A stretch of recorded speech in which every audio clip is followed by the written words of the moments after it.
Hello friends, this is Yusuf Gaur. Welcome to my new YouTube channel Let's Create Knowledge. जैसा कि हम सभी जानते हैं, माँ शाकुंभरी यूनिवर्सिटी सहारनपुर के इवन सेमेस्टर के प्रोफेशनल कोर्सेज़ के एग्ज़ाम चल रहे हैं और यूनिवर्सिटी ने इस बार सभी एग्ज़ाम ऑब्जेक्टिव मोड में कराए हैं। तो उसी सीक्वेंस में यूट्यूब चैनल पर financial accounting and management subject की आंसर की अपलोड की जा रही है, जिससे आप अपने क्वेश्चंस के आंसर मैच कर सकते हैं और पता लगा सकते हैं कि आपने कितने क्वेश्चन सही किए हैं। जैसे स्क्रीन पर भी आपको शो हो रहा होगा, इस सब्जेक्ट का जो पेपर कोड है वो आप देख पा रहे होंगे, वो 228005 है और सब्जेक्ट नेम है फाइनेंशियल अकाउंटिंग एंड मैनेजमेंट। और ये BCA कोर्स के लिए कोर्स का एग्ज़ाम हुआ था। तो उसी सब्जेक्ट की financial accounting and management subject की आंसर की अपलोड करेंगे और कोशिश की गई है कि आपको ऑथेंटिक आंसर्स ही मिले। इसमें एक आध क्वेश्चन इधर उधर हो सकता है, अदरवाइज़ मोस्टली क्वेश्चन यहाँ आपको सही मिलेंगे। ऐसी इन्फॉर्मेटिव और वैल्यूएबल वीडियोस देखने के लिए आप हमारे चैनल को सब्सक्राइब कर सकते हैं और बेल आइकन को दबा सकते हैं, जिससे अपडेटेड वीडियोस आपको सबसे पहले मिले। चलिए फ्रेंड्स, स्टार्ट करते हैं। हम वन बाय वन एक एक क्वेश्चन लेंगे और सभी के आंसर्स को डिस्कस करेंगे और कोशिश करेंगे कि एक अच्छी नॉलेज हम यहाँ से लेकर जाएं। तो हमारा फर्स्ट क्वेश्चन यहाँ पर आता है, आप देख सकते हैं स्क्रीन पर। फर्स्ट क्वेश्चन है बच्चों, why is an investor interested in financial statement analysis. First question आप देख सकते हैं। अगर हम इसके आंसर की बात करें तो डी वाला ऑप्शन इसका सही हो जाता है, to determine its profitability and financial position. Main question में क्या पूछा गया है कि अगर कोई भी इन्वेस्टर किसी बिजनेस में इन्वेस्ट करना चाहे तो फाइनेंशियल स्टेटमेंट एनालिसिस क्यों देखना चाहेगा। तो इसका सबसे ऑथेंटिक जो आंसर है वो यही है कि वो जानना चाहेगा कि जिस कंपनी में मैं इन्वेस्ट कर रहा हूँ उस कंपनी की प्रॉफिटेबिलिटी और फाइनेंशियल पोजीशन कैसी है। तो इसलिए डी आंसर इसका सही हो जाता है। आप यहाँ से अपना क्वेश्चन मैच कर सकते हैं। चलिए अब आगे बढ़ते हैं। हमारा सेकंड क्वेश्चन है, स्क्रीन पर आप देखते रहिए। सेकंड क्वेश्चन है हमारा, the most basic requirement for a firms marketable securities. Means हम कह सकते हैं कि जो हमारी मार्केटेबल सिक्योरिटीज़ है, मीन्स हम बात कर रहे हैं जो हमारी लिक्विडिटी है या करंट एसेट्स हैं, उनको सबसे ज़्यादा रिक्वायरमेंट किस चीज़ की होती है। तो सेकंड क्वेश्चन का जो सही आंसर है वो ऑप्शन नंबर ए सही हो जाता है, सेफ्टी। कि हम अपनी मार्केटेबल सिक्योरिटीज़ को सेफ्टी प्रोवाइड करें, वही उसकी बेसिक रिक्वायरमेंट है। चलिए बच्चों आगे बढ़ते हैं।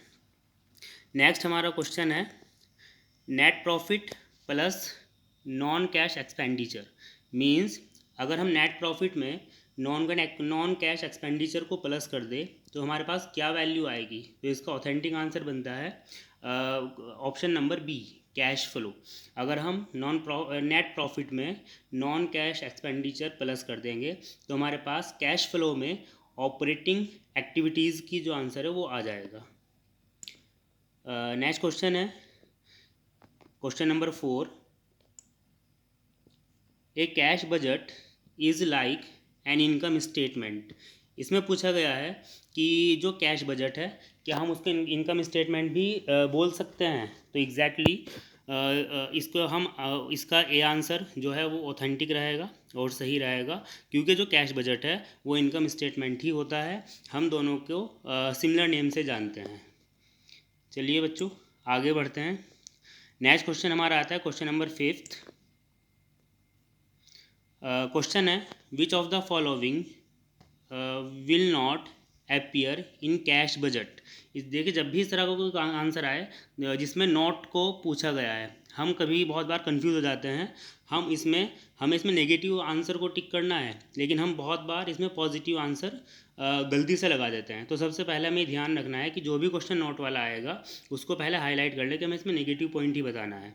तो ऑप्शन है इसमें पूछा गया है, which of the following will not appear in cash budget.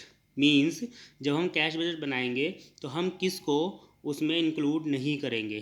तो देखिए इसका ऑथेंटिक आंसर बन जाता है option number B, depreciation of machinery. मतलब कैश बजट क्या होता है कि कैश का हम बजट प्रिपेयर कर रहे हैं कि कैश का इनफ्लो कहाँ से होगा और कैश का आउटफ्लो कहाँ पर हुआ है। तो जो डेप्रिसिएशन ऑफ मशीनरी है वो नॉन कैश एक्टिविटी है, इसलिए हम डेप्रिसिएशन ऑफ मशीनरी को कैश बजट में शो नहीं करेंगे। नेक्स्ट क्वेश्चन है, which of the following would be found in A cash budget. देखिए इसमें क्या पूछा है कि जो नीचे दिए गए ऑप्शंस हैं इसमें कैश बजट में हम किसको इंक्लूड करते हैं। तो इसका ऑथेंटिक आंसर बन जाएगा ऑप्शन नंबर ए, कैपिटल एक्सपेंडिचर को हम कैश बजट में शो करते हैं। कैपिटल एक्सपेंडिचर का मतलब क्या है, वो एक्सपेंडिचर मीन्स खर्चे, एक्सपेंसेस जो रेगुलर ना होकर मतलब कई सालों में एक बार रिपीट होते हैं, उनको कैपिटल एक्सपेंडिचर बोलते हैं। तो 6 वाले क्वेश्चन का सही आंसर हो जाएगा ऑप्शन नंबर 1। क्वेश्चन नंबर 7 की बात करें तो, space accounting is concerned with accounting information that is useful to management. Means answer question में क्या पूछा गया है, कौन सी अकाउंटिंग कंसर्न करती है मैनेजमेंट को, कौन सी एक अकाउंटिंग मोस्ट यूज़फुल है मैनेजमेंट के लिए। मैनेजमेंट मीन्स जो हमारा इंटरनल मैनेजमेंट है उसके लिए कौन सी अकाउंटिंग मोस्ट यूज़फुल है। तो इसमें सही ऑप्शन चला जाएगा option number C, management accounting. Means management accounting internal management के लिए मोस्ट यूज़फुल अकाउंटिंग है। क्वेश्चन नंबर 8 की बात करते हैं। क्वेश्चन नंबर 8 में पूछा गया है, space is a formal expression of anticipated income and expenditure for a definite future period।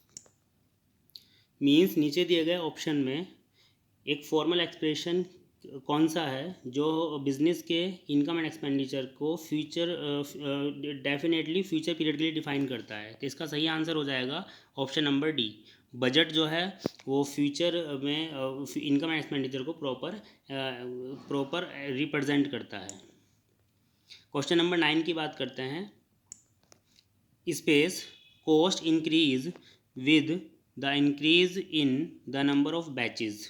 Means question में क्या पूछा गया है कि अगर हमारे नंबर ऑफ बैचेस इंक्रीज होते हैं तो हमारी कौन सी कॉस्ट इंक्रीज हो जाएगी। तो उसका ऑथेंटिक आंसर बनता है ऑप्शन नंबर ए, सेटअप कॉस्ट। क्वेश्चन नंबर 10 की बात करते हैं। क्वेश्चन नंबर 10 में दिया है, space is defined as the allotment of whole item of cost to the cost centre of cost. तो फ्रेंड्स इसका सही जो आंसर बनेगा वो ऑप्शन नंबर सी बन जाएगा, allocation is defined as the allotment of whole items of cost to the cost centre of cost unit. Question number 11 पर चलते हैं।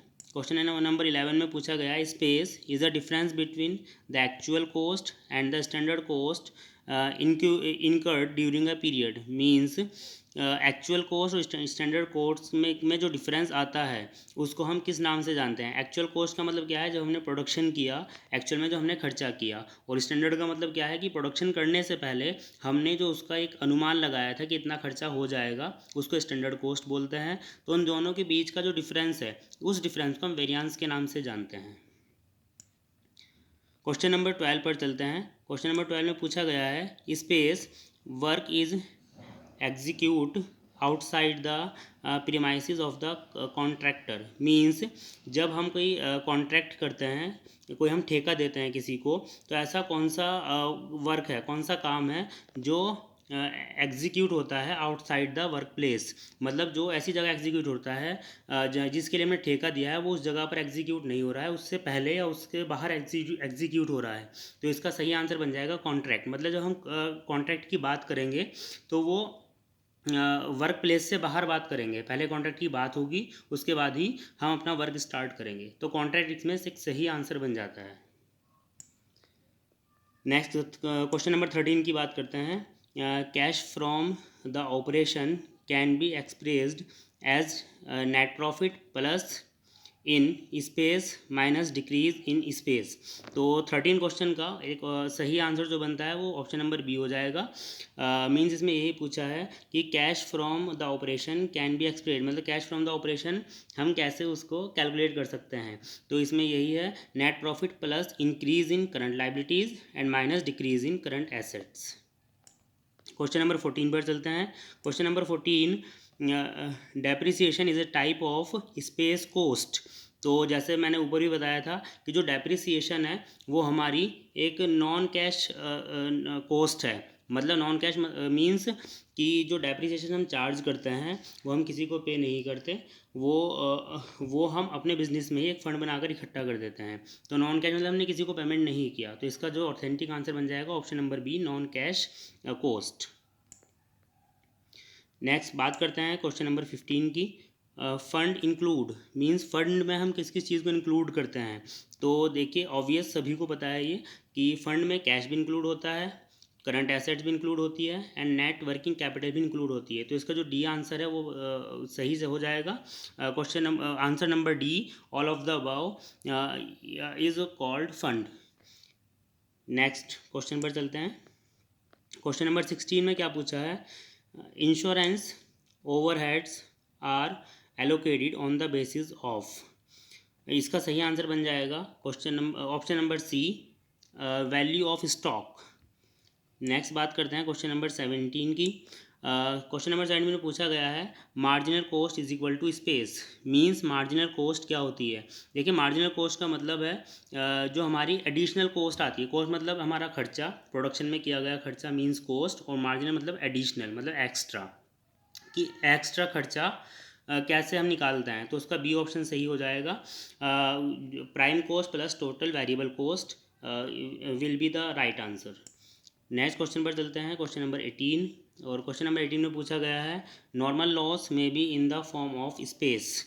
इसमें पूछा है कि अगर नॉर्मल लॉस है तो उसमें हम किस किस चीज़ को इंक्लूड कर सकते हैं। तो देखिए मतलब ऑप्शन पढ़कर ही समझ में आ रहा है कि नॉर्मल लॉस में नॉर्मल वेस्ट भी आ जाएगा, मतलब वेस्टेज जो हुई है नॉर्मली बिजनेस में प्रोडक्शन के टाइम पर, नॉर्मल स्पॉइलेज भी आ जाएगा और नॉर्मल स्क्रैप भी आ जाएगा। तो इसका जो डी आंसर है ऑल ऑफ द अबव, ये सही आंसर हो जाएगा। नेक्स्ट बात करते हैं क्वेश्चन नंबर 19 की। इसमें पूछा गया है कि क्वेश्चन को थोड़ा सा घुमा दिया है यहाँ पर, इसमें स्टूडेंट कंफ्यूज भी हुए होंगे। Cubic ratio is also known as, means cubic ratio का दूसरा नाम क्या है। देखिए इसमें दो आंसर दिए हैं, इसका जो सही आंसर हो जाएगा वो हो जाएगा both of above. Means cubic ratio का नाम लिक्विडिटी रेशियो भी है एंड एसिड टेस्ट रेशियो भी है। तो इसका जो सी आंसर है both of the above is the current answer. चलते हैं नेक्स्ट क्वेश्चन पर, question number 20। The worker who work directly with the raw material in converting them to finished goods represent means। देखिए ज़्यादातर question जो थे वो question paper में थोड़ा घुमा कर दिए हुए थे। अगर हम क्वेश्चन को ध्यान से पढ़ेंगे तो बहुत इजी क्वेश्चन लगेगा। 20 क्वेश्चन में पूछा गया है कि वो वर्कर जो डायरेक्टली रॉ मटेरियल को फिनिश गुड्स में कन्वर्ट करते हैं तो उनको हम किस नाम से जानते हैं। तो इसका आंसर चला जाएगा option number B, direct labour. मतलब जो डायरेक्टली फैक्ट्री में लेबर काम करती है वही डायरेक्ट रॉ मटेरियल को फिनिश गुड में कन्वर्ट करती है। क्वेश्चन नंबर 21 की बात करते हैं। क्वेश्चन नंबर 21 में पूछा गया है which method is also known as arbitrary method. तो इसका सही आंसर हो जाएगा सर्वे मैथड। बात करते हैं क्वेश्चन नंबर 22 की। क्वेश्चन नंबर 22 में पूछा गया है which of the following is the advantage of budgetary control. मतलब हालांकि ये जो बजटरी कंट्रोल वाला टॉपिक है ये हमारे सिलेबस में नहीं है, लेकिन फिर भी यूनिवर्सिटी ने दे दिया है तो करना ही पड़ेगा क्वेश्चन। तो इसमें पूछा गया है कि बजटरी कंट्रोल का मतलब क्या है, कि बजट जो हम बनाते हैं उसको कंट्रोल करने के लिए हम किस किस चीज़ को यूज़ करेंगे, मतलब उसके एडवांटेजेस क्या है। तो इसका जो डी ऑप्शन है वो बिल्कुल सही हो जाएगा। जो ऊपर के तीन ऑप्शन है maximise output, ensure team work and control expenditure, ये तीनों ही एडवांटेजेस हैं बजटरी कंट्रोल की। तो डी ऑप्शन इसका राइट आंसर हो जाएगा। बात करते हैं क्वेश्चन नंबर 23 की। क्वेश्चन नंबर 23 में पूछा गया है which of the following statement shows major sources and uses of cash.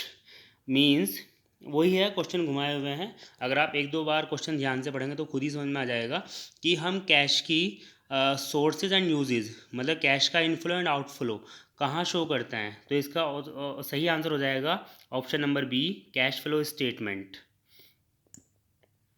Question number 24 में पूछा है which of the following stems are not include in the cost sheet. Means cost sheet में हम कौन से स्टैम्प्स को शो नहीं करते हैं। देखिए फिर से वही चीज़, नॉट वाला क्वेश्चन है, इसको हम नेगेटिव वाले को ही टिक करेंगे और नेगेटिव लेकर चलेंगे कि हम कौन सी चीज़ों को कॉस्ट शीट में शो नहीं करते हैं। तो इसका जो करेक्ट आंसर होगा वो ऑप्शन नंबर डी चला जाएगा।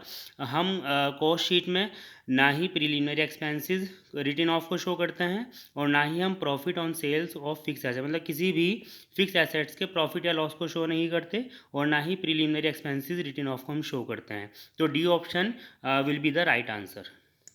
क्वेश्चन नंबर 25 की बात करते हैं। क्वेश्चन नंबर 25 में पूछा गया है, space is concern with the duties of the financial managers in the business firm. Means किसी भी बिजनेस फर्म में फाइनेंशियल मैनेजर की ड्यूटीज़ क्या हैं। तो फाइनेंशियल मैनेजर का मेन मोटिव होता है फाइनेंस को मैनेज करना। तो ऑप्शन नंबर ए जो है वो करेक्ट आंसर होगा। Financial management will be the current answer. Question number 26 को देखते हैं।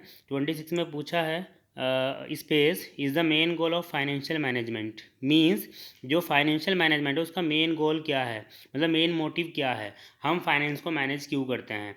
तो ऑब्वियस सभी को पता है कि हम वेल्थ को मैक्सिमाइज़ करने के लिए, मतलब अपनी एसेट्स को इंक्रीज़ करने के लिए वेल्थ को मैक्सिमाइज़ करते हैं। तो option number D will be the current answer. Question number 27 की बात करते हैं।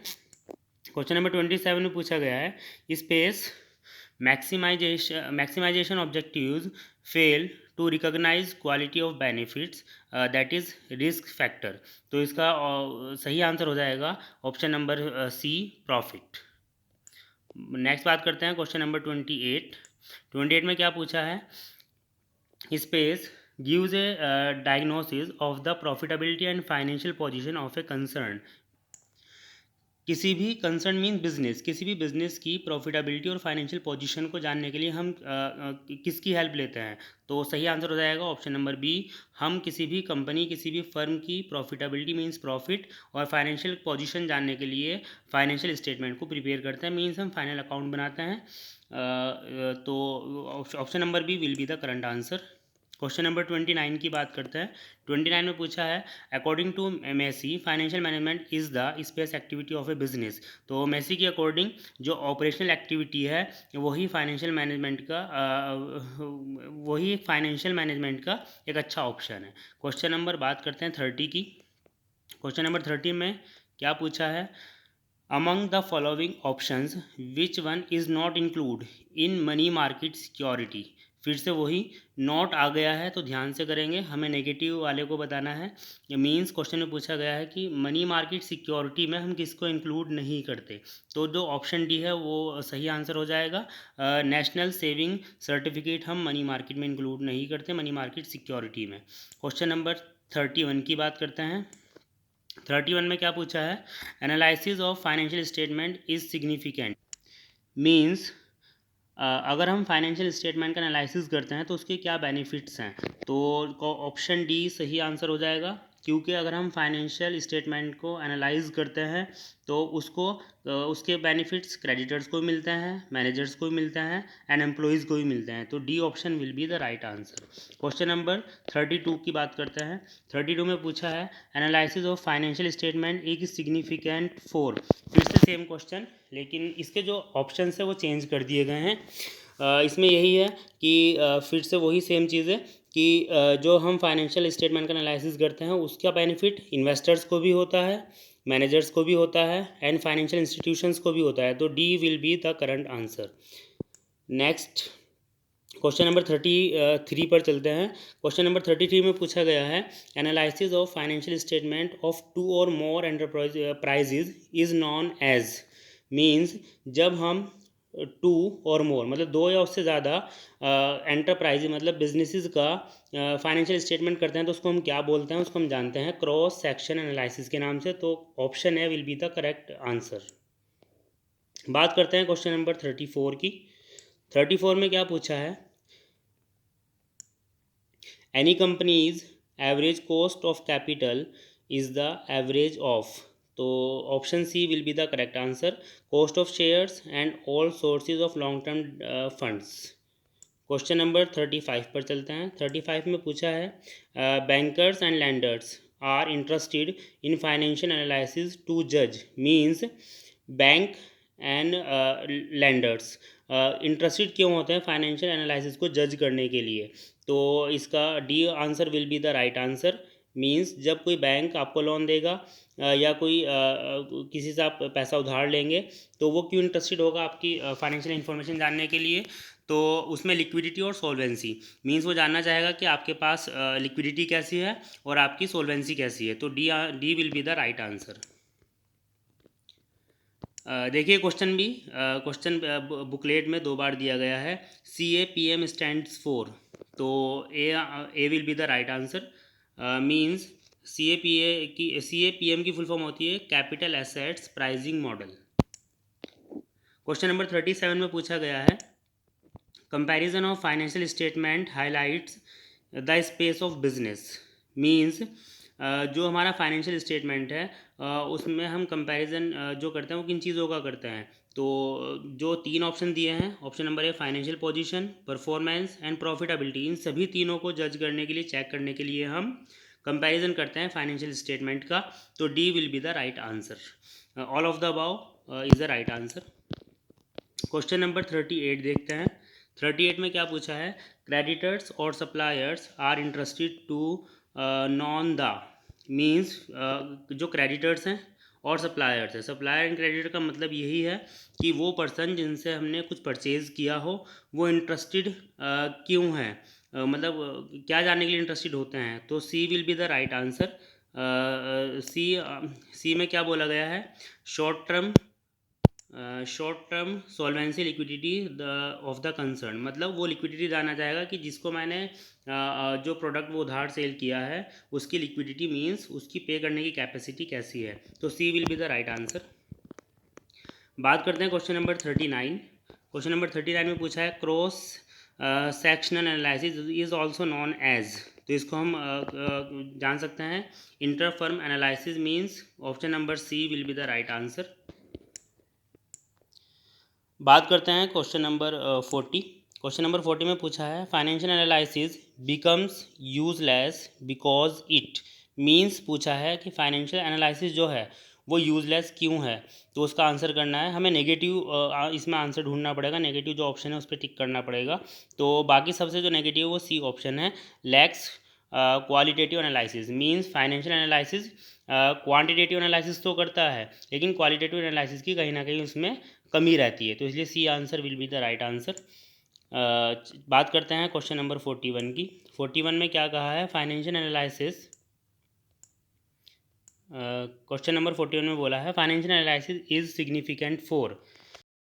मींस जो फाइनेंशियल एनालिसिस है वो किसके लिए इम्पोर्टेंट है? तो फिर से वही सेम, जो फाइनेंशियल एनालिसिस है वो एम्प्लॉयज़ के लिए भी इम्पोर्टेंट है, क्रेडिटर्स के लिए भी इम्पोर्टेंट है, मैनेजमेंट के लिए भी इम्पोर्टेंट है। तो D option will be the right answer. तो इसमें डी वाला ऑप्शन सही है। क्वेश्चन नंबर 42 की बात करते हैं। 42 में क्या पूछा है? Financial management is an space function of any business. तो इसका आंसर हो जाएगा राइट जो है वो A option will be the right answer. Organic function of any business is financial management. Question number 43 देखते हैं। 43 में क्या पूछा है? Financial management is mainly concern with, मतलब फाइनेंशियल मैनेजमेंट मेनली किससे कोरिलेट करता है? तो जो 3 ऑप्शन दिए हैं तीनों ही सही है। तो D will be the right answer, all of the above. इसको आप ध्यान से पढ़ लेंगे अलग से तो आपको समझ में आ जाएगा कि फाइनेंशियल मैनेजमेंट के फंक्शन ये सब मेनली कंसर्न है। क्वेश्चन नंबर 44 की बात करते हैं। Financial statement analysis is undertaken by. Means जो फाइनेंशियल स्टेटमेंट का एनालाइज करता है उसको कौन करता है? तो only management, B option will be the right answer. बात करते हैं क्वेश्चन नंबर 45 की। For maximise the profit production is to be. सबसे इजी क्वेश्चन पूरे बुकलेट में मुझे यही लगा है कि अगर हमें अपना प्रॉफिट मैक्सिमाइज़ करना है तो हमें प्रोडक्शन को क्या करना होगा? मिनिमाइज़ करना होगा, बंद कर देना होगा, मैक्सिमाइज़ कर देना होगा, या उसको हम उसके साइज़ को छोटा कर देंगे। तो ऑब्वियस पढ़ के ही समझ में आ रहा है कि जो सी ऑप्शन है maximise the production will be the right answer. Next question की तरफ चलते हैं। क्वेश्चन नंबर 46 में क्या पूछा है? For maximising the profit the cost should be. फिर से एक इजी क्वेश्चन आपके सामने। प्रॉफिट को मैक्सिमम करने के लिए हमें क्या करना होगा, कॉस्ट को, मतलब कॉस्ट अगर हम कम करेंगे या ज़्यादा करेंगे जिससे प्रॉफिट मैक्सिमाइज हो जाएगा। तो ऑब्वियस देखते ही पढ़ के ही समझ में आ रहा है कि अगर हम कॉस्ट का मतलब क्योंकि होता है प्रोडक्शन के ऊपर किया गया खर्चा, तो अगर हम कॉस्ट को मिनिमाइज कर देंगे तो हमारा प्रॉफिट ऑटोमेटिकली मैक्सिमाइज हो जाएगा। तो option A will be the right answer. बात करते हैं क्वेश्चन नंबर 47 में पूछा है for whom analysis of financial statement is not significant, means जो फाइनेंशियल स्टेटमेंट एनालिसिस है वो किसके लिए यूज़फुल या इंपॉर्टेंट नहीं है। तो इसमें C answer will be the right answer, ambassador of India. मतलब एम्बेसडर ऑफ इंडिया को हमें कहीं शो नहीं करना है फाइनेंशियल स्टेटमेंट को, तो उसके लिए वो यूज़लेस है। बात करते हैं question number 48। Horizontal analysis provides information in, तो C will be the right answer. जो हॉरिजॉन्टल एनालिसिस हम करते हैं वो हमें एब्सोल्यूट फॉर्म में और परसेंटेज फॉर्म में दोनों में ही इंफॉर्मेशन प्रोवाइड कर सकता है। तो ए एंड बी दोनों ही सही है, तो सी ऑप्शन सही हो जाएगा इसमें। क्वेश्चन नंबर 49 क्या कहता है, in the share market the market value of any share is decided by, means share market में जो शेयर की वैल्यू डिसाइड करता है वो कौन करता है। तो right answer will be the investment market, means जिस मार्केट में हम शेयर लेकर जा रहे हैं उस मार्केट के अकॉर्डिंग हमें अपने शेयर की वैल्यू रखनी पड़ेगी। तो इसका सी ऑप्शन सही हो जाएगा। Question number 50, management analyse the financial statement to consider the firm. तो 50 क्वेश्चन का जो आंसर है वो डी ऑप्शन सही हो जाएगा, ऑल ऑफ द अबव। इसमें जो A B C and 3 option दिए हैं तीनों ही सही है, तो D option will be the right answer. Question number 51 की तरफ मूव करते हैं। क्वेश्चन नंबर 51 में क्या पूछा गया है, parties interested in financial analysis are, means financial analysis के लिए कौन कौन पार्टीज इंटरेस्टेड होती है। जब हमने क्लास में भी डिस्कस किया था अच्छे से, तो जो डी ऑप्शन है will be the right answer, because investors, government and financial institutions सभी इंटरेस्टेड है फाइनेंशियल एनालिसिस करने के लिए। तो D will be the right answer. Move करते हैं क्वेश्चन नंबर 42 पर। क्वेश्चन नंबर 42 में क्या पूछा है, the space approach of financial management provides analytical framework of financial problems, means कौन सी अप्रोच फाइनेंशियल मैनेजमेंट की एनालिटिकल फ्रेमवर्क की फाइनेंशियल प्रॉब्लम को प्रोवाइड करती है। तो इसका राइट आंसर हो जाएगा modern approach, C option will be the right answer. Move करते हैं क्वेश्चन नंबर 53 में क्या पूछा गया है, the space approach of financial management fully ignores the internal decision making. तो B will be the right answer, traditional approach fully ignore करती है इंटरनल डिसीजन मेकिंग को। क्वेश्चन नंबर बात करते हैं 54 की।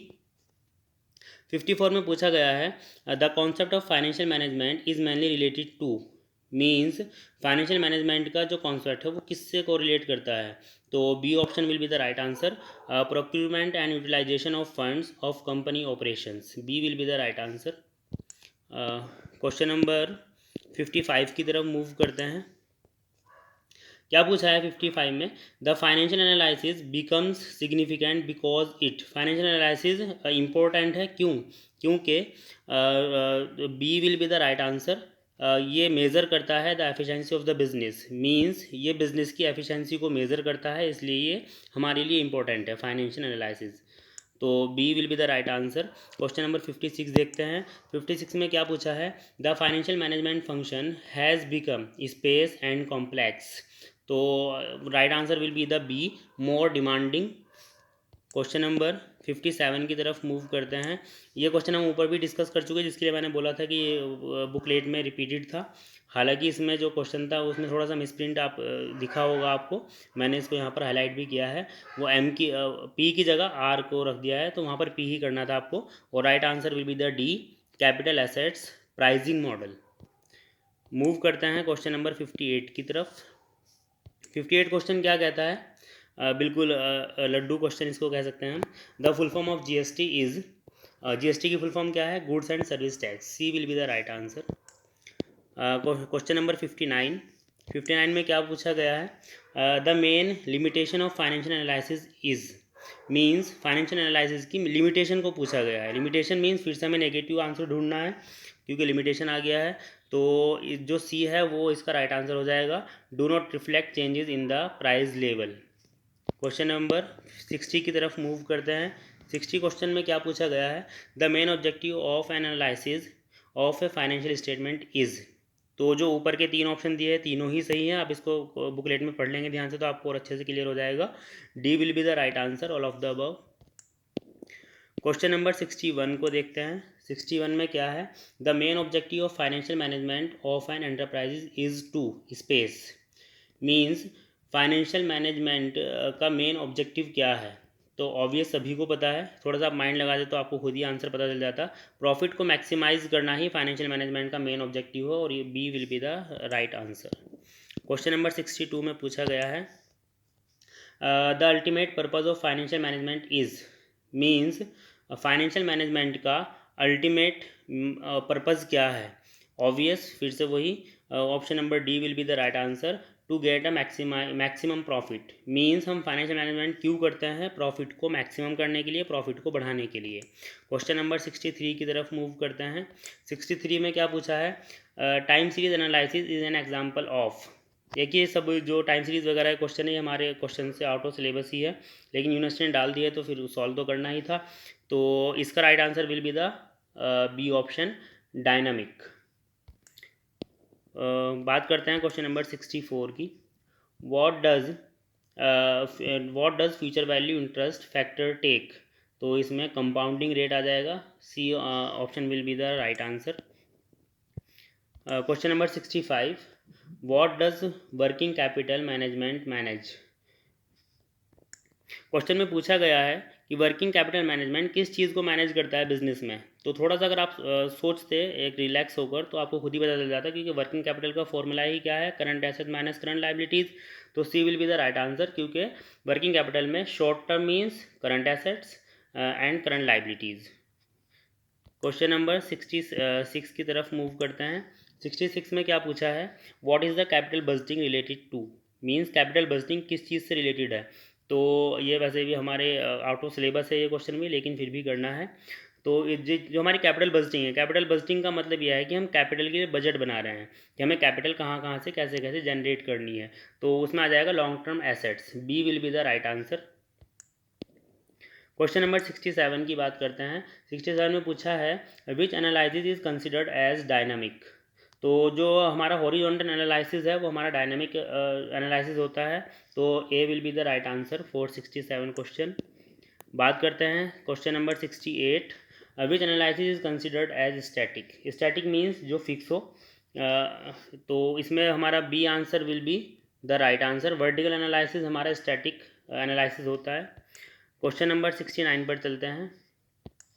69 में क्या पूछा है, which of the following is not A limitation of financial statement analysis. Question पर आपने ध्यान दिया होगा, फिर से नॉट वाला क्वेश्चन आ गया है। पूछा इसमें एडवांटेजेस है, लेकिन क्वेश्चन को घुमाकर लिमिटेशन वर्ड इसमें डाल दिया गया है। हमें लिमिटेशन नहीं बतानी, हमें एडवांटेजेस बतानी है। नोट आ गया तो एडवांटेजेस बन जाएगा। तो इसमें आ जाएगा option number B, inter firm comparative study possible. Option number B will be the right answer. Question number 70 की बात करते हैं। क्वेश्चन नंबर 70 में क्या पूछा है, which of the following is not the tool of financial analysis. Again question related to not. Question में ये पूछा है कि फाइनेंशियल एनालिसिस का कौन सा टूल नहीं है। तो बाकी जो 3 है, option number A, B and D, ये सभी फाइनेंशियल एनालिसिस में हम बनाते हैं। और जो statement of profit and loss account है मींस ऑप्शन नंबर सी, ये हम फाइनेंशियल एनालिसिस के लिए नहीं, प्रॉफिट एंड लॉस कैलकुलेट करने के लिए बनाते हैं, जिसको हम फाइनल अकाउंट बोल सकते हैं। तो C will be the right answer. Question number 71 की बात करते हैं। Which of these is not an objective of financial statement analysis. Again note वाला क्वेश्चन, हमें इसमें नेगेटिव ऑप्शन ही सर्च करना है। और क्या बोला है इसमें, विच ऑफ दीज नीचे दिए गए में कौन सा ऑब्जेक्टिव फाइनेंशियल एनालिसिस का नहीं है। तो जो डी ऑप्शन है हमारा वो हमारा राइट आंसर बन जाएगा, to increase the profit of the concern. Question number 72 की बात करते हैं। 72 में क्या पूछा है, विच वन इज़ ऑब्लिग आर फाइनेंशियल एसेट्स। तो D answer will be the right answer. Financial assets के बारे में बात की गई है।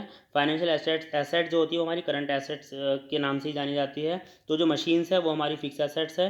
तो bonds and stock will be the financial assets and D will be the right answer. Question number 76 पर जाते हैं। Making an investment decision involves means जब हम इन्वेस्टमेंट के लिए डिसीजन करते हैं तो उसमें किस चीज़ को इंक्लूड करते हैं। तो C will be the right answer. Fix and current assets investment. Question number 77 पर चलते हैं। 77 में क्या पूछा है?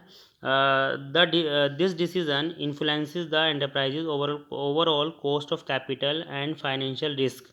तो right answer will be the B, financial decision. Question number 78 पर चलते हैं। 78 में क्या पूछा है? Which of the following is a financial markets function. तो D will be the right answer. जो ऊपर के तीन हैं तीनों ही सही हैं, तो हमें डी ऑप्शन टिक करना था। Question number 79, which among the following is not a factor affecting working capital requirements. तो इसका राइट आंसर हो जाएगा option number C, inflation. Question number 80 को देखते हैं। 80 में क्या पूछा है? Identify the option that has an impact on both profitability and financial risk. तो C will be the right answer, capital structure decision. Question number 81 की तरफ मूव करते हैं। 81 में पूछा है which of the following is not the source of credit facility. तो इसमें थोड़ा डाउट है। मतलब मतलब अप्रोप्रिएट आंसर जो मुझे लग रहा है वो रिटेन अर्निंग है। बाकी ये तो इसमें कन्फ्यूज़न है थोड़ा सा, इसको आप देख सकते हैं अपनी according.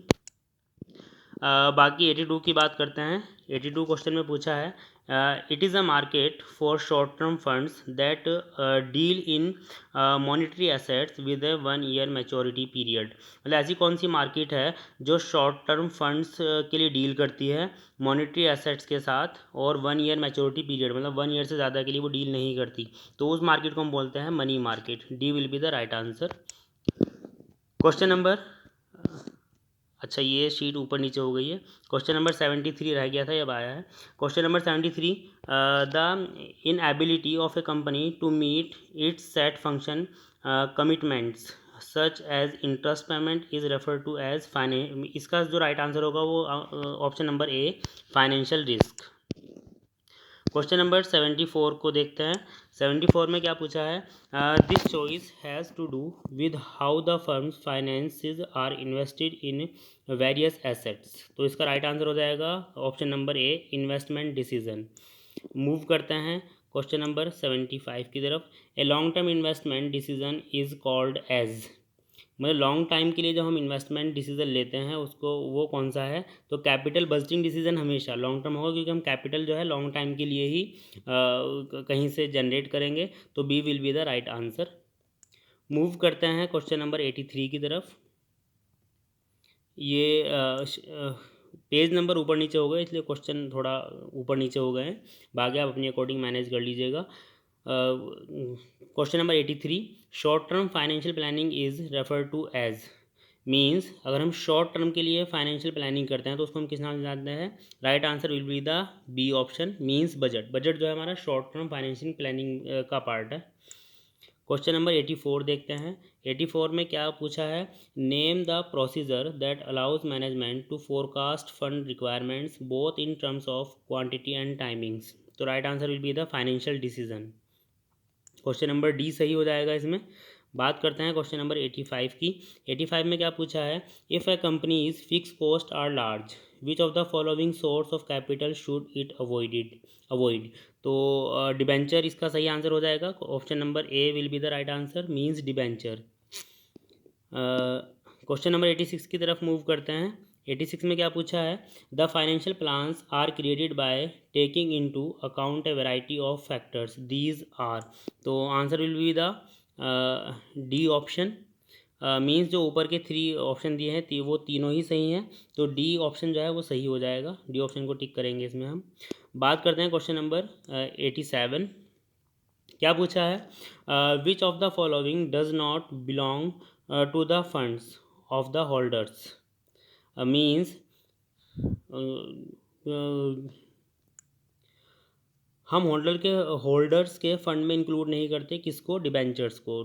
C option will be the right answer, debentures इसका सही आंसर है। Question number 88, which among the following is not a factor affecting fix capital requirements. तो बी ऑप्शन सही हो जाएगा, बिजनेस साइकिल। बात करते हैं क्वेश्चन नंबर 89। 89 में क्या पूछा है, which among the following is a major component of the financial statement. मतलब फाइनेंशियल स्टेटमेंट के मेजर कॉम्पोनेंट्स कौन से हैं। तो जो ऊपर तीन ऑप्शन दिए हैं तीनों ही सही है, फाइनेंशियल इंस्टीट्यूशन भी है, फाइनेंशियल सिक्योरिटीज़ भी है, फाइनेंशियल मार्केट भी है। तो D will be the right answer, all of the above. Question number 90 की बात करते हैं, which of the following statement about the money market is false. Again negative हमें ढूंढना है क्योंकि फॉल्स पूछा है, मतलब जो गलत आंसर है उसको पूछा है। तो B option will be the right answer. It is जो हमारी मनी मार्केट है उसकी लोकेशन कोई स्पेसिफिक नहीं होती, तो B answer will be the right answer. Question number 91 की तरफ मूव करते हैं। A treasury bill is issued by, treasury bill कौन इशू करता है। तो right answer will be the C, reserve bank of India ही ट्रेजरी बिल इशू करता है। ये भी आउट ऑफ सिलेबस ही था वैसे तो, लेकिन करना है। क्वेश्चन नंबर 92 की बात करते हैं, who does the RBI issue this instrument on behalf of. मतलब जो आरबीआई का इंस्ट्रूमेंट है वो किसके बिहाफ पर इशू होते हैं। तो right answer will be the B, government of India issue करता है instrument of RBI. Question number 93 की बात करते हैं। 93 में क्या पूछा है, which of the following statement about the capital market is false. Again negative हमें ढूंढना है। मीन्स कैपिटल मार्केट के लिए जो गलत स्टेटमेंट है उसको हमें टिक करना है। तो A will be the right answer, the funds are only raised for a limited time. हम कैपिटल मार्केट में लिमिटेड टाइम के लिए फंड रेज नहीं करते, हम लॉन्ग टाइम के लिए रेज करते हैं और वो लंबा टाइम डिसाइड हो जाता है स्टार्टिंग में ही।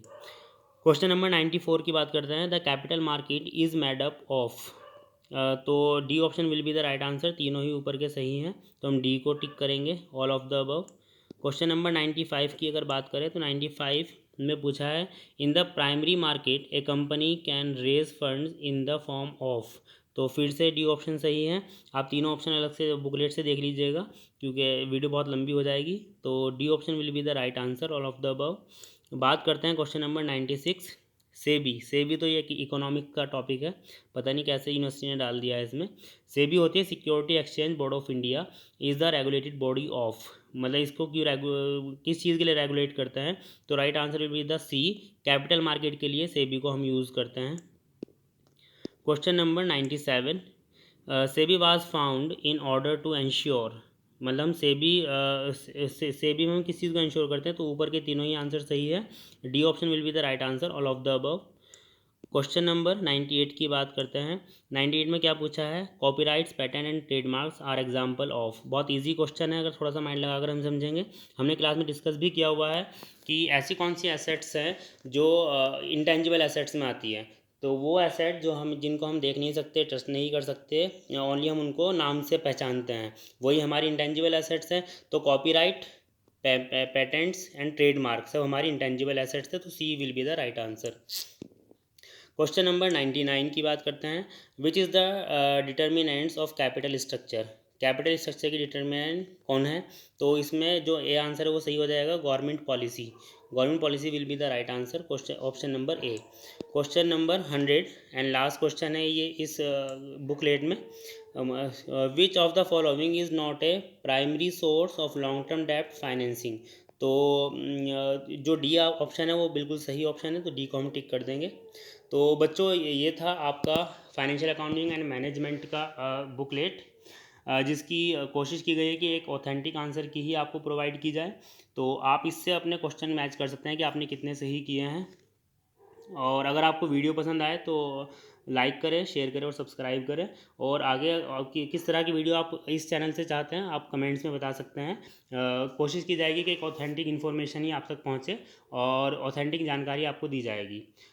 Thank you so much video देखने के लिए। शेयर कर दीजिए जो नीडी स्टूडेंट्स हैं जो चाहते हैं कि वो अपने आंसर की मैच कर ले। और कोशिश ये की गई कि ऑथेंटिक ही इसमें आंसर बताए गए हैं, सही आंसर ही बताए गए हैं। एक आध क्वेश्चन में ऊपर नीचे हो सकता है जिसका प्रॉपर नहीं पता है, बाकी तो ऑथेंटिक है। Thank you so much for watching. वैसे जो एग्ज़ाम था वो हम इजी टू मॉडरेट कह सकते हैं, बहुत ज़्यादा टफ भी नहीं कह सकते। मिक्स क्वेश्चन थे, आउट ऑफ सिलेबस भी कुछ क्वेश्चंस को ऐड किया हुआ था, तो आप अपनी अकॉर्डिंग मैनेज कर लीजिए। और ये जो सेट था शायद ए सेट था, आप अपनी अकॉर्डिंग अपने क्वेश्चन के अकॉर्डिंग मैच कर लीजिएगा, क्योंकि सेट के अकॉर्डिंग क्वेश्चन ऊपर नीचे आपको मिलेंगे, आप क्वेश्चन नंबर के अकॉर्डिंग आप चेक कर सकते हैं। Thank you so much again.